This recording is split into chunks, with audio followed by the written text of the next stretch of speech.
delivered by Venerable Sayardaw at the Tathagata Meditation Center, San Jose, California, April 24, 1998. Okay, last month I talked about Vipassana meditation. So, a person who practices Vipassana meditation, if he is successful with the practice, then he reaches or he gains enlightenment. And so the subject for today's talk is enlightenment.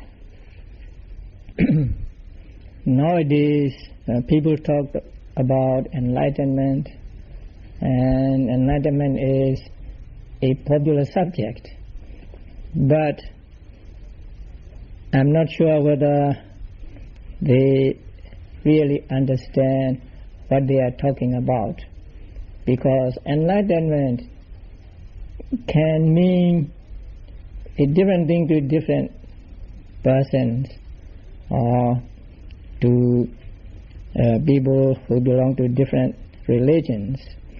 So enlightenment for a Christian may not be the same as enlightenment for a Buddhist or for a Hindu.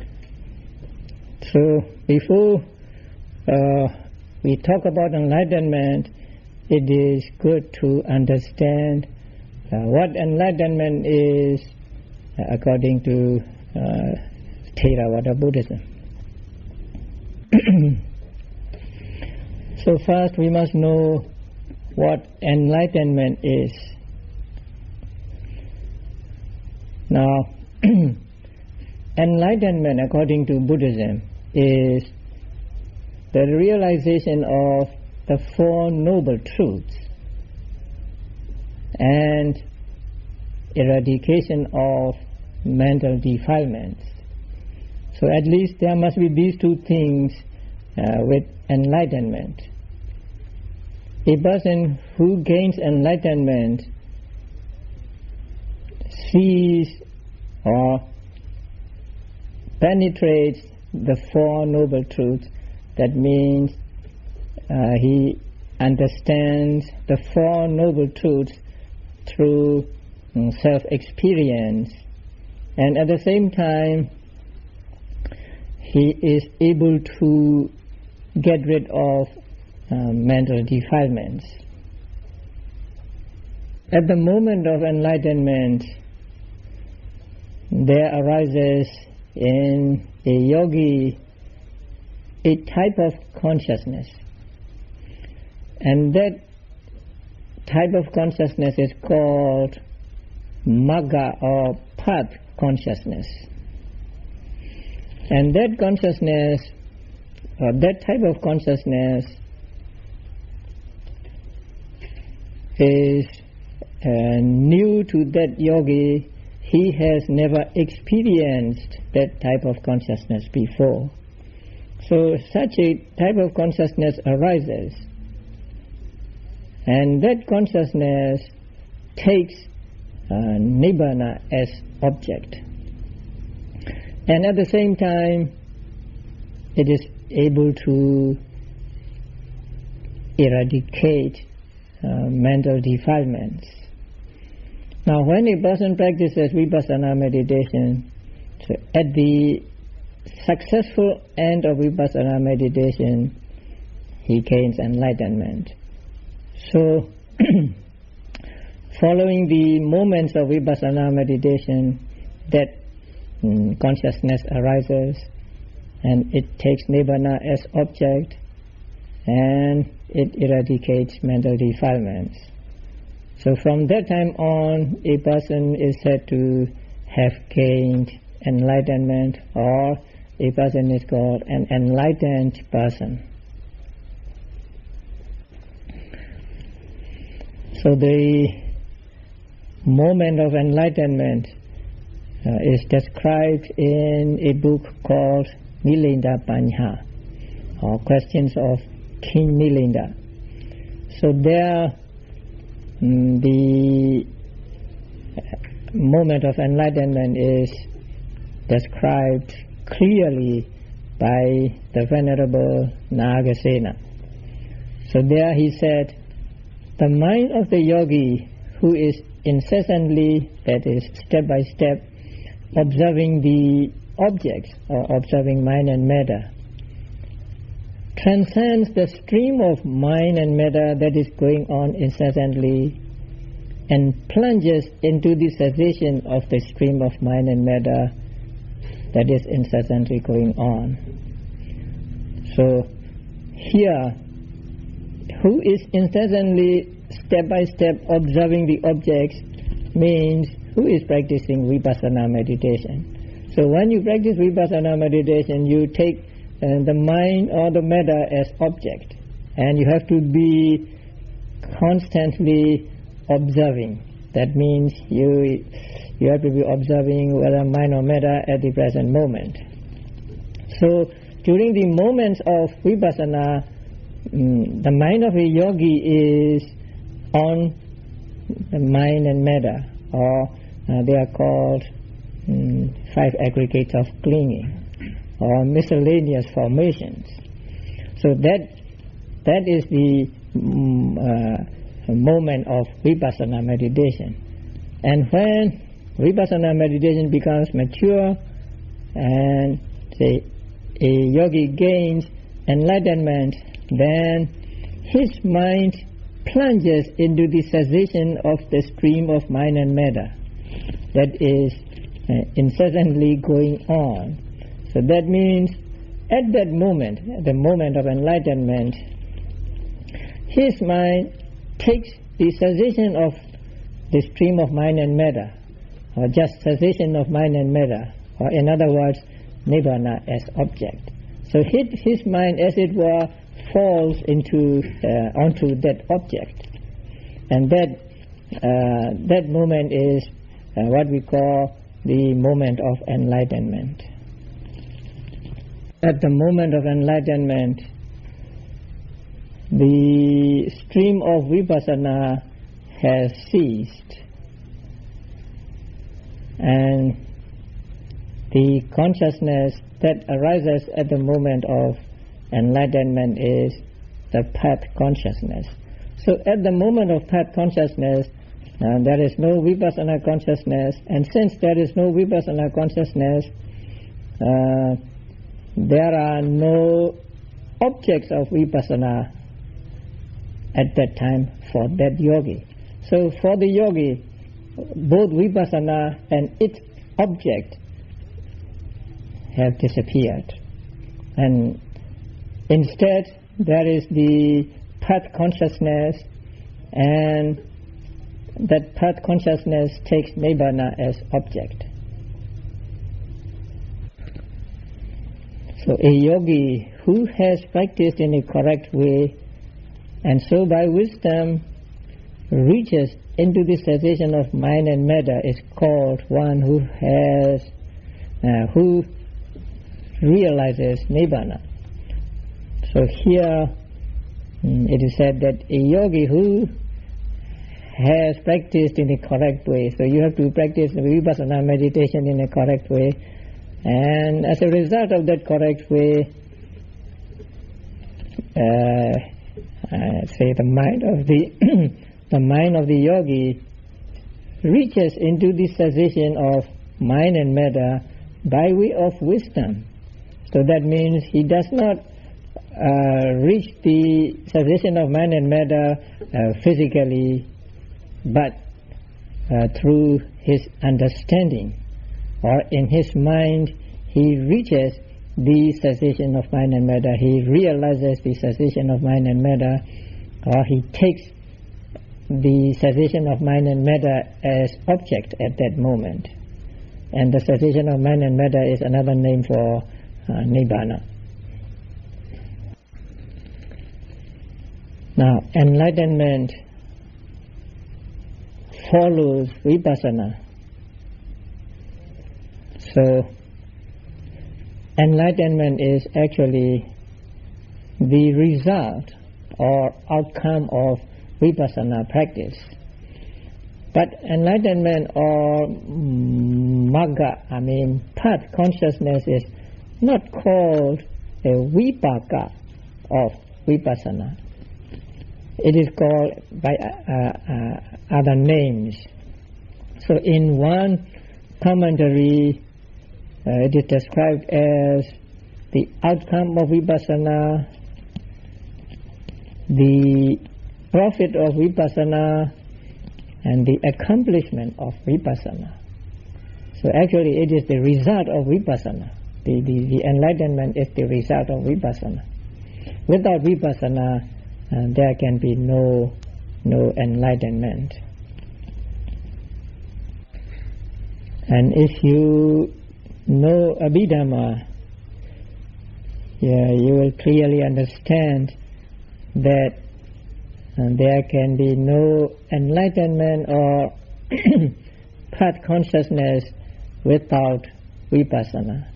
So in the 7th book of Abhidhamma, it is said that the path consciousness arises immediately after a consciousness called change of lineage, and the change of lineage consciousness immediately follows the 2 or 3 moments of vipassana consciousness. So if there is no vipassana consciousness, or if there is no stream of vipassana, there can be no path consciousness, or there can be no enlightenment.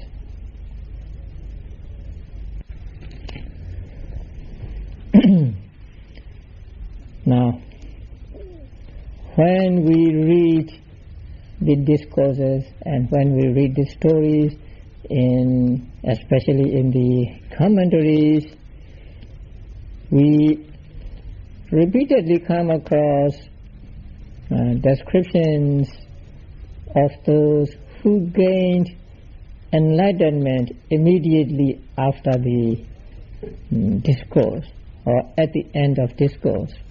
Now, you remember the first sermon. So at the end of the first sermon, Kondanya became a Sotapanna. That means he became enlightened. So he didn't seem to have practiced anything at all. He listened to the Dhamma, the first sermon, and then he is said to have gained enlightenment.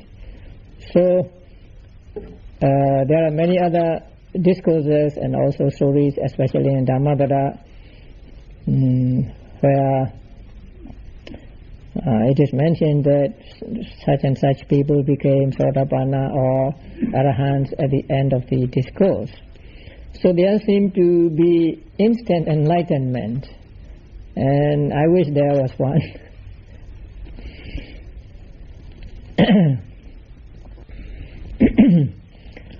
So when we read the discourses and others, we may think that those people who gained enlightenment did not have to practice vipassana at all.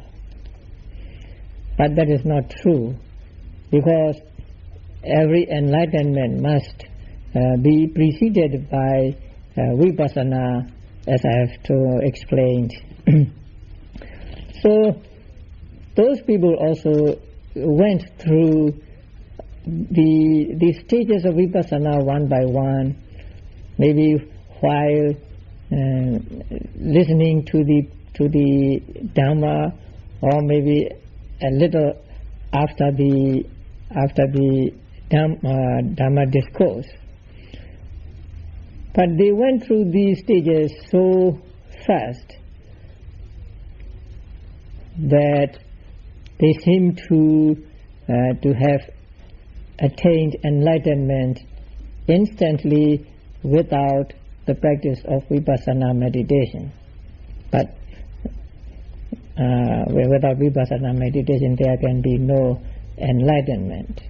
And those people who was described as gaining enlightenment at the end of the discourse were people who have accumulated their paramis, perfections in their previous lives. And so they were people who are mature enough to gain enlightenment when the Buddha taught them. And so they were like the lotus flowers that were waiting for the sun to come up so that they can open up or they can bloom. So such people who have the accumulated experience through the previous lives were able to gain enlightenment almost instantly. From the moment of path consciousness onwards, a person is called a noble person, or in Pali, an Arya. Since he has become a noble person, his moral conduct is very pure. So a person who has reached enlightenment, even the lowest stage of enlightenment, has very pure moral conduct, and it is said in our books that he will keep the 5 precepts intact. That means he will never break any one of the 5 precepts. You know the 5 precepts: killing living beings, stealing, sexual misconduct, telling lies, and taking intoxicants.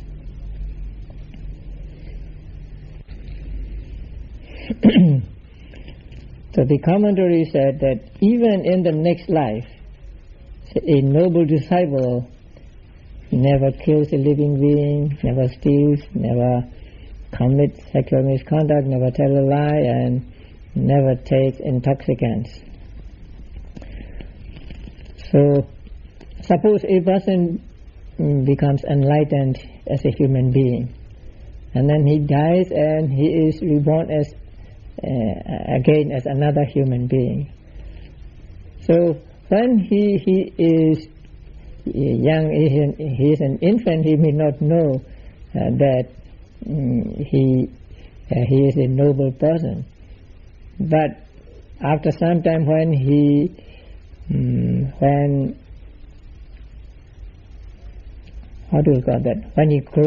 grows up, then he knows about his condition, and even when he does not know his condition, he will not kill a living being, and so on. The commentaries give an example of picking up a fish. So if you give to that young child a live fish and a dead fish, say for him to eat, then he will pick up the dead fish and not the live fish.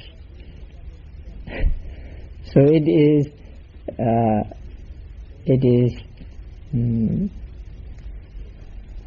I don't know how to describe it. It is built in him not to kill or not to break any of the 5 precepts. Nowadays, there are people who claim to be enlightened.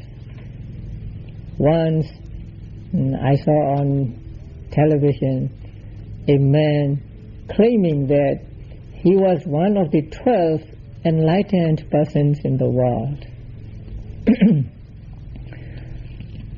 And when somebody claims to be enlightened, we do not know whether he is truly enlightened or not. But we can judge from his moral conduct.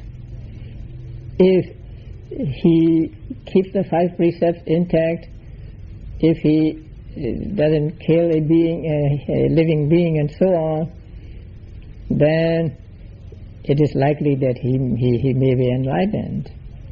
But if he breaks any one of these rules, we can definitely say that he is not.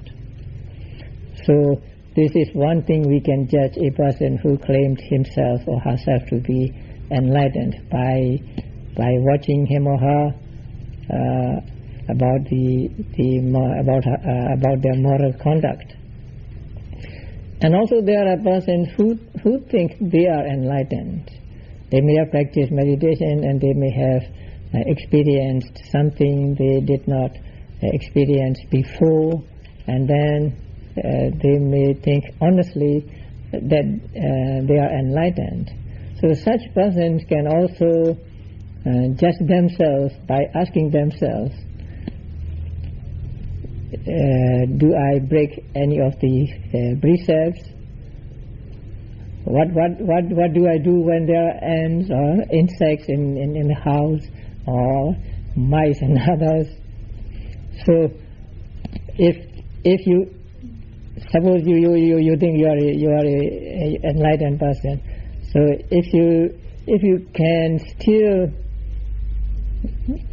kill a living being, kill an ant or an insect, and then you are not an enlightened person. So an enlightened person keeps his or her moral conduct pure, and he or she will never break any one of the 5 precepts.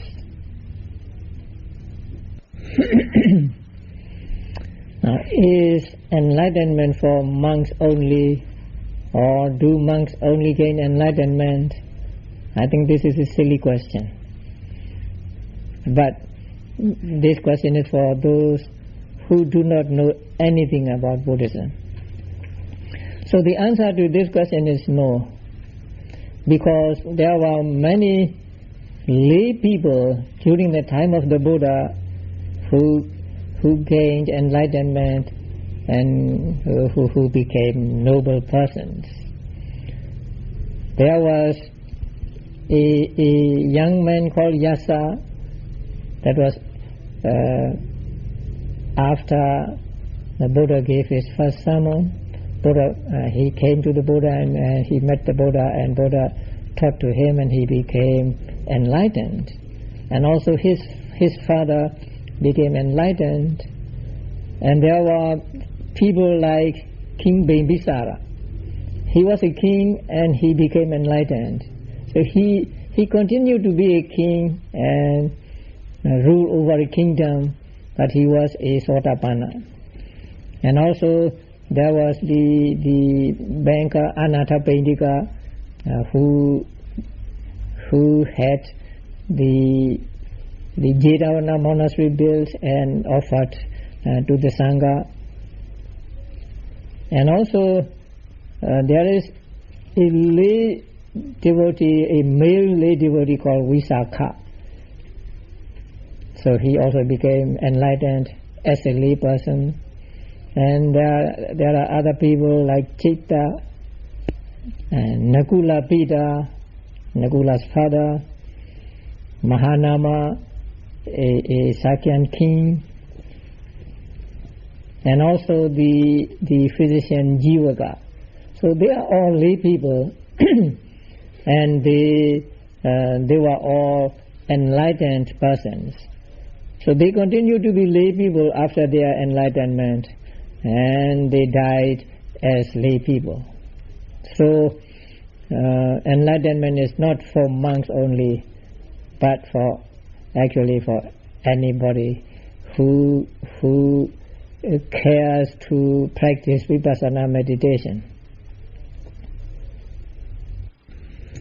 Now another question is, is enlightenment for men only? So this is another silly question. Can only men gain enlightenment? Now, You may have heard of Buddha's foster mother, whose name was Gautami. So he wanted to become a nun, and Buddha did not allow her to be a nun. So when she could not get permission from the Buddha, asking him for 2 or 3 times, she put on the robes of a nun with 500 Sakyan princesses, and then went to the Buddha to ask permission. But they dare not approach the Buddha, and so they were outside the monastery, and they were wearied from the journey and so on. Then the Venerable Ananda met them outside the monastery and asked why they had come, and then when Gautami told him about why they were there, he went to the Buddha and on their behalf asked permission from the Buddha. He said, please allow them to become nuns, and Buddha refused for 3 times. And then he asked, one day, a woman having gone forth, that means after becoming a nun, can she gain enlightenment? Can she become a Sotapanna, a stream winner, or a once-returner, or a non-returner, or can she become an arahant? So that means if a woman enters the order of the Buddha, so after joining the order of the Buddha, can become enlightened, then Buddha said, yes, women are capable of gaining enlightenment after they become after they joined the holy order. So this answer given by the Buddha shows that enlightenment is for everybody, not for men only. So women are also capable. I mean, just as not all men are capable of gaining enlightenment, all women are not capable of gaining enlightenment, but there are many, many women who are capable of gaining enlightenment. And even during the time of the Buddha, there were many women who became enlightened. So according to this answer given by the Buddha to Ananda, we know that women are as capable as men are to gain enlightenment. So being a woman is not a disadvantage, so as far as gaining enlightenment is concerned. So during the time of the Buddha, there were many prominent ladies who gained enlightenment, and some ladies remained as lay persons until the end of their lives, and many others became and joined the order and became nuns. So among them, the most well-known was the late devotee Visakha. Now Visakha became a Sotapanna at the age of 7, and then she remained as a Sotapanna until her death. I mean, she lived to be 120 years. And Gautami, the Buddha's foster mother, became enlightened, and Yasodhara, I will not say Buddha's wife, Prince Siddhartha's wife, so Buddha's former wife, she became enlightened, and then Rupananda, Buddha's cousin, and Upalawana, Khema, Bhattajara. There are many prominent ladies who became enlightened, who became arahants and many of them joined the order. So you can read about them in the book called Therigatha in Pali, and that book is translated into English maybe 2 times. I don't know the name of the translation made recently. The old translation is called Sons of the Sisters, something like that. Now, does an enlightened person know he is enlightened? Now, enlightenment is self-experience. That means to be experienced by oneself. So, a person who has attained enlightenment really knows that he has attained it. And also, immediately after the enlightenment thought process, there follow some thought processes by which an enlightened person reviews the path, the fruition, nibbana, and the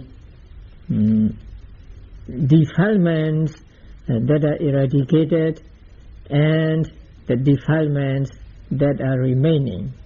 So it is said that every person who has gained enlightenment reviews at least the first 3, the path, the fruition, and nibbana.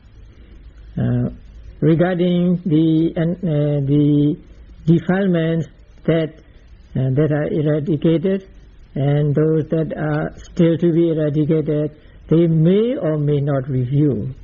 So every enlightened person reviews the 3, the path, fruition, and consciousness. And so a person who has gained enlightenment really knows that he has attained it. But if that person has no knowledge of the Dhamma, no knowledge of the Buddha's teachings, then he may not know that what he had attained is called enlightenment.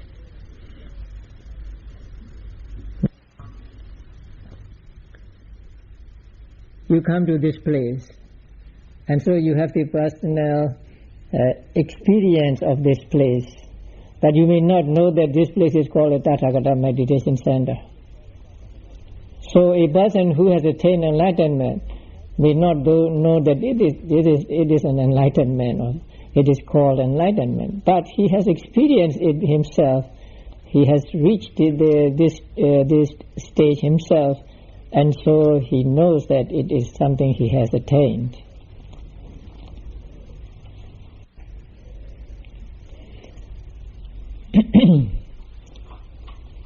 Now, Buddha was the first person who became enlightened, and then he taught other beings, and also the other beings became enlightened.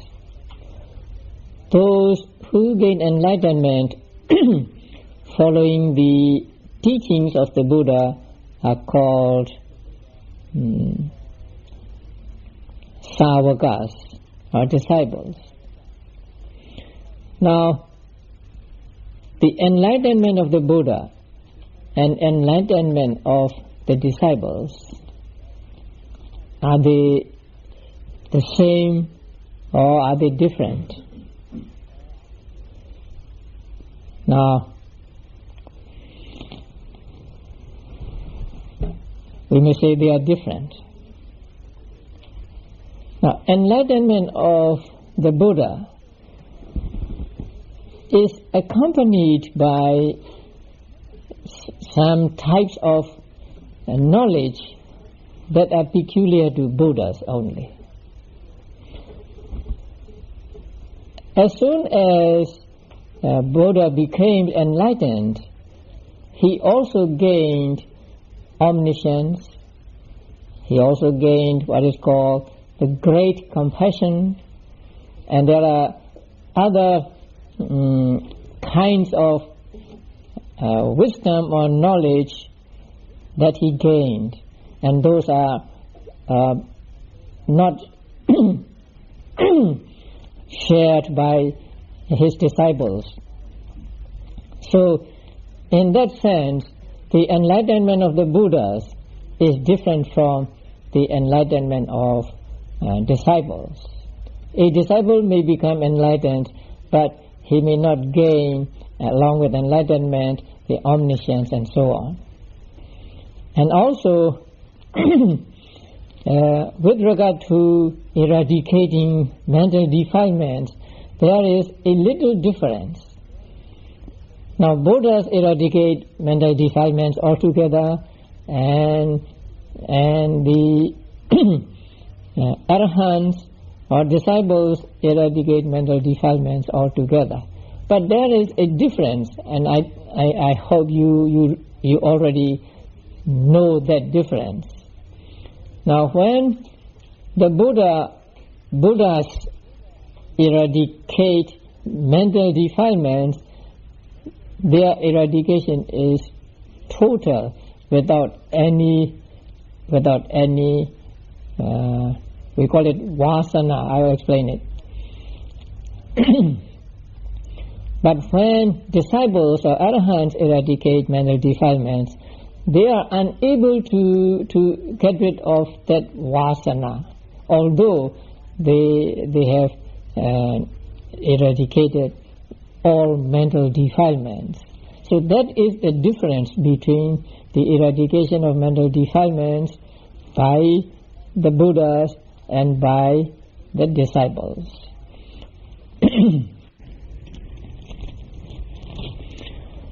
Now, the word vasana is a difficult word to translate. It is often translated as residue or trace. I don't know whether that is correct or not. Now, vasana is described as a certain power dependent on mental defilements. So vasana is not a mental defilement, but some power of these mental defilements. And through that power, a person who has eradicated all mental defilements may still have some behavior which is similar to the behavior of those who have not eradicated mental defilements. So that is what we call vasana. And that vasana, the disciples are unable to get rid of. Now, there may be some behavior of persons who have not yet gained enlightenment. And a person who has gained enlightenment may still have that kind of behavior, which is similar to the behavior of those who have not eradicated mental defilements. So that power of mental defilements is called vasana. And Buddhas, when Buddhas eradicate mental defilements, they eradicate vasana along with mental defilements. But when arahants or disciples get rid of mental defilements, they are unable to get rid of the vasana. So the vasana remains with them, although the mental defilements, all mental defilements are gone from their mind.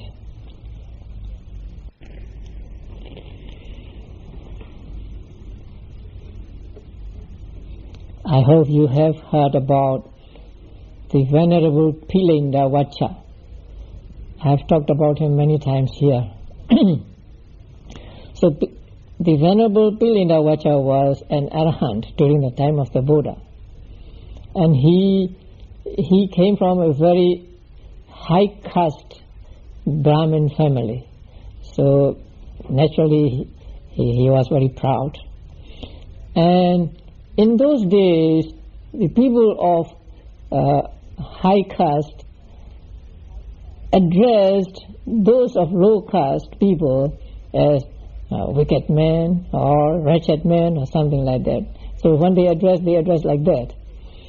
He must have addressed in this way for many years or many lives. So even after he became an arahant, he still addressed people as a wretched man or something like that. So he was unable to shake off this bad habit of calling people a wretched person or wicked person. So a story tells us that once a man gathered some herbs, I don't know how to call them, some roots or something, which are used as medicine. So he put them on a cart and he went to the city. And on his way he met the Venerable Pilindavacha. So the Venerable asked him, "Hey, wretched person, what are you carrying? What are these?" So he was angry with the Venerable Pilindavacha, and so he said, "Oh, they are droppings of rats." So the Venerable Pilindavacha said, "So be it," or something like that. And so he went into the city, and when he was going to sell them, he found to his amazement that all his herbs have turned into the droppings of rats. So when his friends saw this, they knew that he must have met the Venerable Pilindavacha. So they advised him to go fetch the Venerable and ask pardon from him. So he went after him, and when he met the Venerable, then the Venerable asked again, "Hey, wretched person, what are these?" Then this time he told the truth. So they are the herbs. So be it, Venerable said, and so they turned back into original herbs. So although Pilindavacha was an arahant, although he had eradicated all mental defilements, although he had no ill will in his mind, still he was unable to get rid of this habit of calling people a wretched person or something like that. So the vasana is that much difficult to get rid of, but Buddhas, when they eradicate mental defilements, they eradicate the vasana along with them. So that is the difference between the eradication of mental defilements by the Buddha and by arahants. Can there be enlightened persons outside the Buddha's dispensation? Can there be persons who are enlightened other than the Buddhists? Now, when Buddha was on his deathbed, about to pass away, a few hours later, an ascetic came to him and asked a question, whether the teachers of the other sects or other religions are omniscient as they claimed themselves to be. And Buddha put aside that question and then gave another answer. And Buddha's answer was, in whatever Dhamma and discipline, that means in whatever dispensation, the Noble Eightfold Path is found, then the ascetics of the first, the second, the third, and the fourth grade are also not found. But in whatever dhamma and discipline the Noble Eightfold Path is found, then there are also found the ascetics of first, second, third and fourth grades.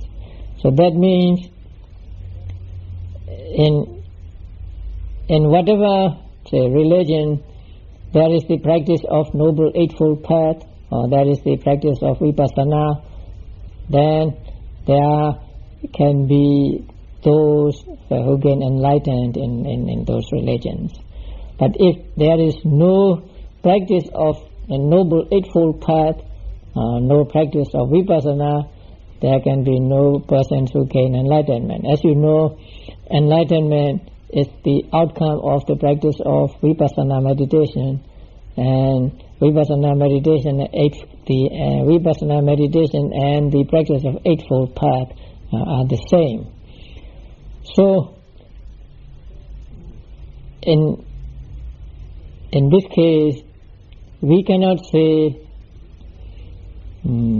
arbitrarily that there can be no enlightened persons outside the Buddha's dispensation. But actually, the practice of vipassana is found only in Buddhism. Enlightened persons outside the Buddha's dispensation. But actually, the practice of vipassana is found only in Buddhism. And only when people practice vipassana meditation can they become enlightened. So, in practice, we may say there can be no enlightened person outside the Buddha's dispensation. And during the time of the Buddha, I think it was true, because Buddha said the other schools are devoid of true ascetics. That means there are no ascetics or no monks who have eradicated mental defilements in those schools. So, if we want to be magnanimous, then we may say that if there is the practice of vipassana or Noble Eightfold Path in a certain religion, then there can be enlightened persons in that religion.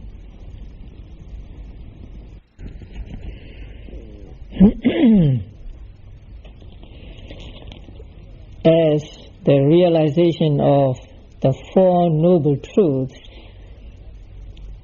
enlightenment is just one. But regarding the eradication of mental defilements, there are four kinds of enlightenment, or four stages of enlightenment. Now, the first stage is called a stage of stream entry. Now, stream entry means entering into the stream of the Noble Path. Now, when something gets into a stream, it is sure to reach the river or the ocean. Suppose somebody gets into the stream of a river. So when one gets into the river, then one is sure to reach the ocean. So in the same way, when a person has reached this stream of the Noble Path, one is sure to reach Nibbana. So that stream, the first entering into the stream of Noble Path is called the stage of stream entry, or reaching the stream. In Pali it is called Sotapatti. So this is the first stage of enlightenment.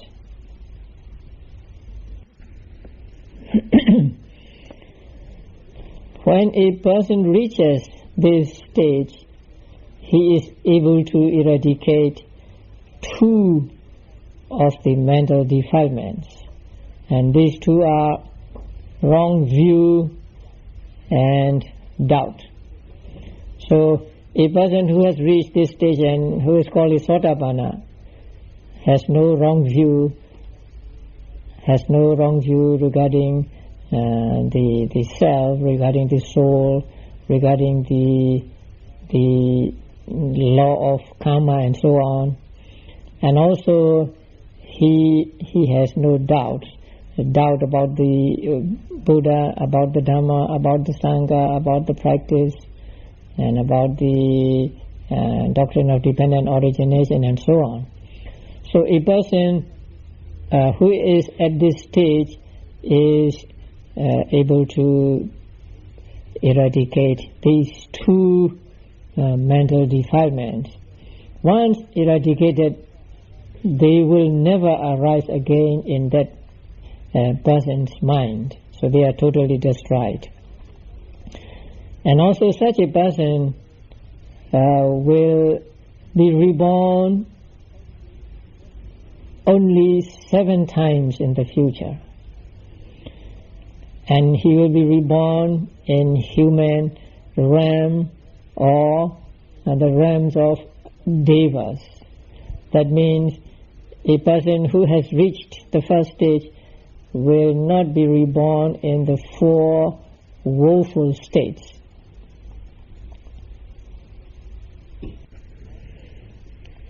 After reaching the first stage, a person or an enlightened person will continue his practice of vipassana.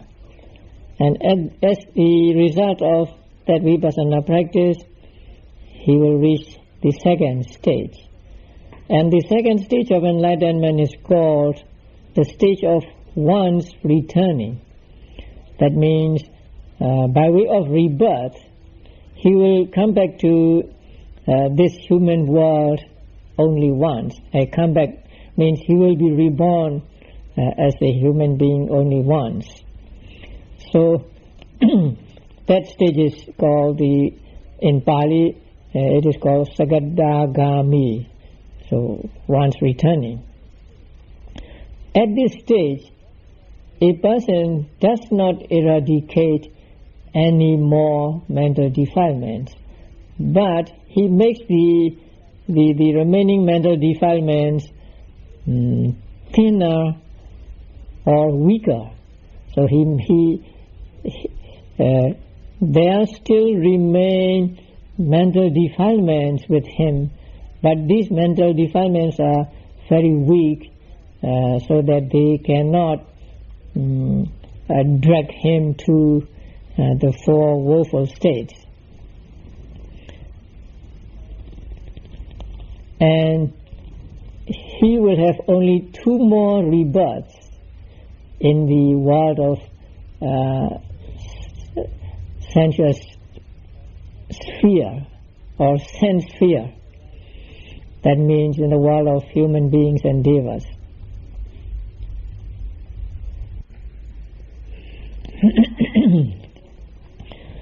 So a person who has reached the second stage, suppose he reached the second stage as a human being, then after his death here, he will be reborn in the realm of devas. And then from that realm, he will die, and then he will be reborn as a human being again. So that is why he is called once returner. He comes back to this human realm one time. In order to come back here, he has to be reborn in the realm of devas once, and then come back to the human realm and take rebirth. So he has 2 more rebirths in the realm of sense sphere. If he carries on his practice of vipassana, he may reach, as a result of vipassana, the 3rd stage. And the 3rd stage is called the stage of non-returning.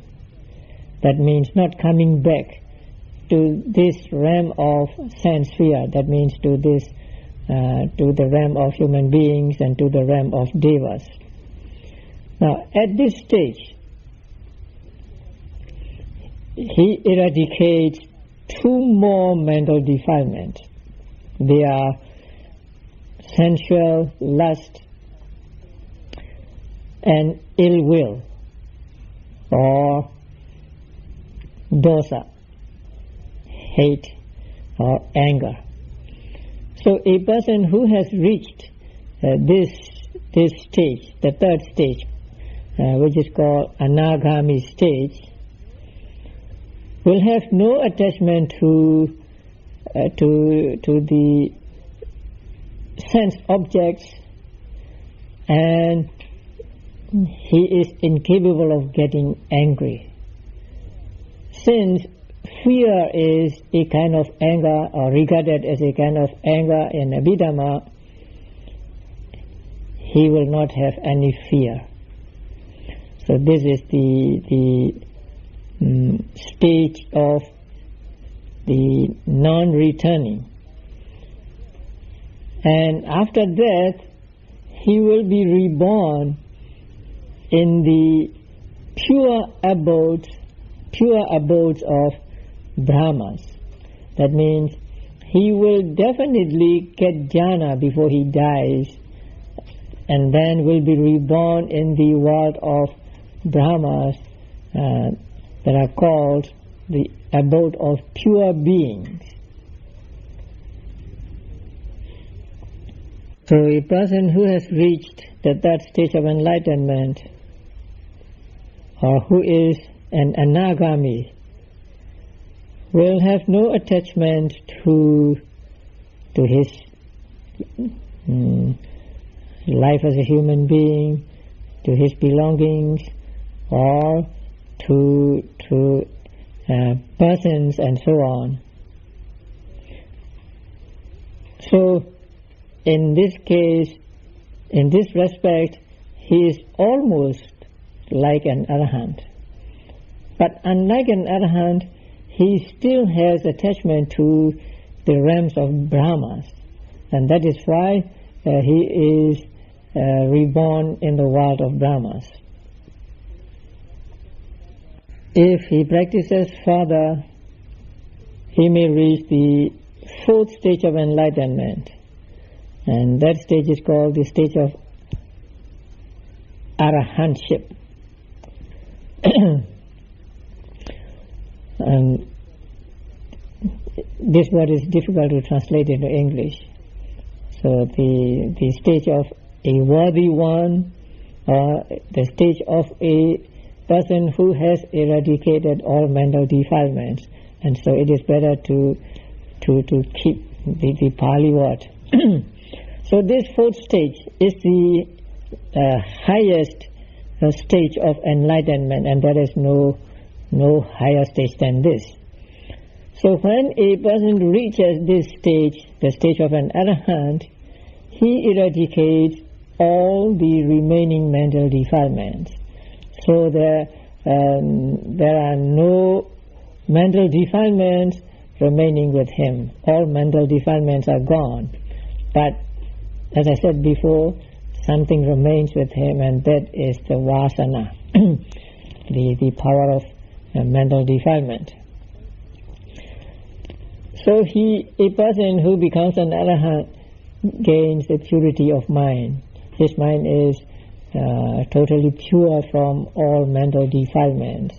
That means he is incapable of being attached to anything at all, either in the world of senses or in the world of Brahmas. And he is incapable of getting angry, or incapable of fear, incapable of jealousy, and so on. So his mind is, in that respect, his mind is totally pure. So when his mind is pure, there are no mental defilements in his mind. And when there are no mental defilements, there is no rebirth for him. Because among the mental defilements, the attachment or craving is the one that produces rebirth. Now that Arahant has eradicated all mental defilements, including craving, there is no mental state that could create a new life. So an Arahant is maybe like a fire that has no more fuel. So since there is no more fuel, there is no fire. Since there is no craving, especially craving for existence, there is no existence for him in the future. So an Arahant is described as one who is holding his last body. That means this life in which he becomes an Arahant is the last of his lives, and he has no more lives or no more rebirths in the future. And when we say that a Sotapanna will be reborn only 7 more times, we mean that that person remains a Sotapanna until his death. And he will not reach the higher stages in the future lives until the 7th life. So in the 7th life, he will definitely reach the higher stages until the 4th stage and becomes an Arahant and leave the round of rebirths. So when we say he will be reborn 7 times only, that means he does not reach in the higher stages. If he reaches higher stages, then even in this life he will become a Sagaragami, or he will become an Anagami. So in that case, he will not be reborn 7 times.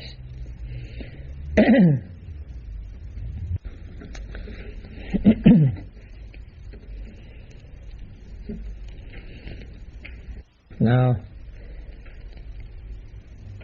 we have learned what enlightenment is, or what enlightenment is according to Buddhism, and then some things to understand about the enlightenment and the stages of enlightenment.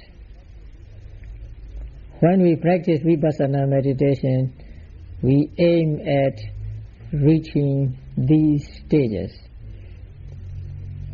And we will reach these stages only when our practice of vipassana gets matured, or when we are successful with our vipassana practice.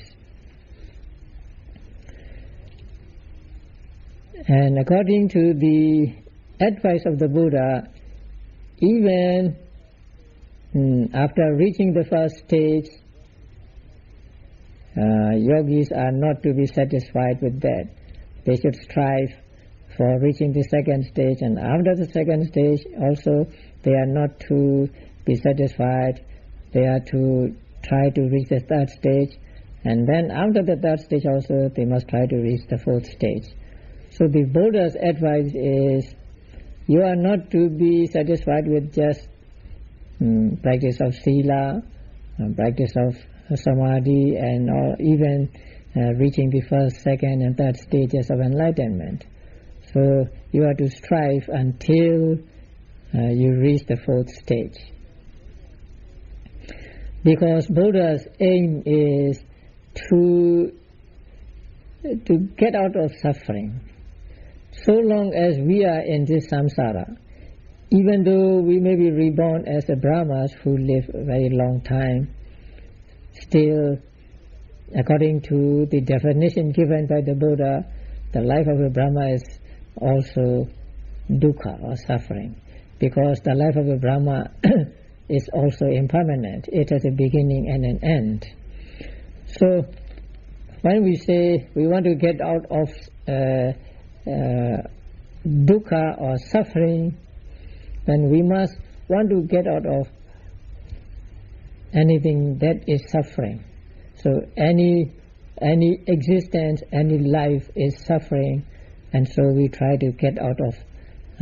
When we try to get out of suffering, actually we try to get out of this samsara or the round of rebirths.